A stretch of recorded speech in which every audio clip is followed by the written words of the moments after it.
I love my mom, and I want to understand my mom. My Aunt Joan was filling me in about the difficulties and abuse and trauma that my mom suffered as a child. So we were able to talk about the generational patterns and sort of see things in a light that made things more understandable. Growing up, we had a contentious family. There was abuse. Every night when we sat down to dinner, pretty much without exception, my dad would end up throwing something or getting mad or something, and my mom would get hit. And that hurt Kitty terribly.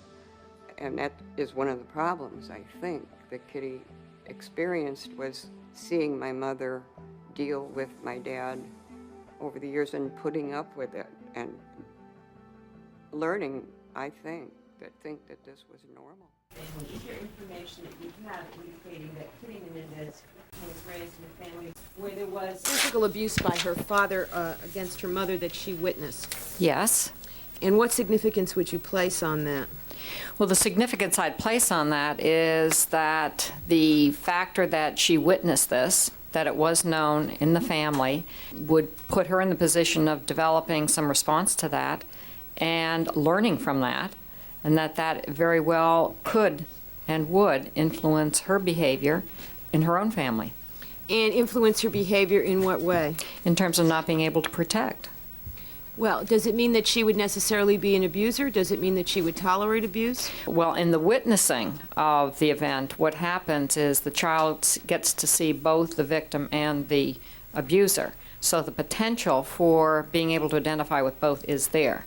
So it does have a higher potential for her to go either way, of either not being able to protect or of actually inflicting injury herself to her children. Would that explain conduct of hers that it's been reported to you that she both did not protect the children from abuse by the father and abused them herself? Yes.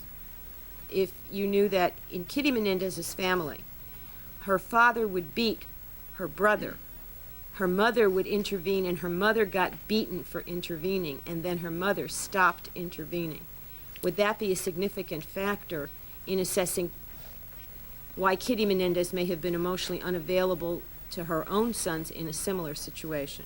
Yes, that gives even more detail, more precise detail on whose behavior and what the response is. Yes. And are you familiar with information from Eric Menendez that his mother would, when frustrated with him, particularly over schoolwork issues, pull his hair and call him dummy? Yes. And would it be significant for you in corroborating that information from him if you learned that Kitty Menendez's mother did the exact same thing to her, pulled her hair and called her dummy, and Eric Menendez was not even born then and he couldn't have seen it? Yes, that's important. Would there be any significance to you in corroborating the reports of abuse that were received from the Menendez brothers and the reports of their mother's behavior if it was known that her own mother drank and there was a serious problem with alcohol in her own family? Yes, that's an important factor.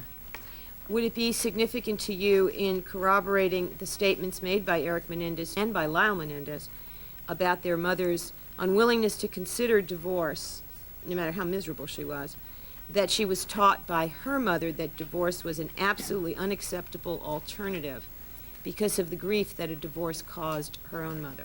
Yes, not only the grief, but what she saw happening to her mother after the father left. What did she see happening to her mother after her father left? Well, the mother had a nervous breakdown, was hospitalized. There were serious aftermath from that dissolution of the marriage. And would that reinforce the notion that Kitty Menendez, therefore, herself would not provide any escape from the family situation for either herself or her children? Yes. And would that therefore corroborate the Menendez brothers when they testify that their mother refused to even consider leaving their father, refused to escape? Yes. The information that you got about the family history came from her relatives, is that correct? That is correct. Her sister? Her sister. Kitty Menendez could have been an abusive or allowed abuse to occur in her home, whether or not she grew up in an abusive home herself. Well, it's more unlikely than not that she would. She would have protected the sons. So what you're saying then is that in your opinion, the presence of the physically abusive family in Kitty Menendez's past would have caused her to behave a certain way? correct? Well, her past provides her the opportunity to see what goes on in an abusive family and how the parents, who she's, as the child is watching, how they behave.